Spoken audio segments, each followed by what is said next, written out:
My dad is rating my fidgets, part 1. Stress ball. I think that's the plan right now. Probably a 3.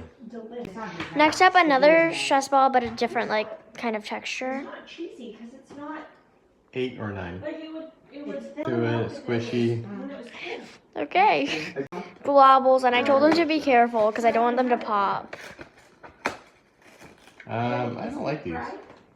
I don't really get too much that. So what do you rate? 2? Yeah. My dad does not like globbles. My stress ball that I made. And then we do maize. 9.5. Unicorn pop it. I mean, I was busting. Trina, what's that? Yeah. What do you rate it? 5. 5. Infinity cube. This one I'll give a 10. Bye.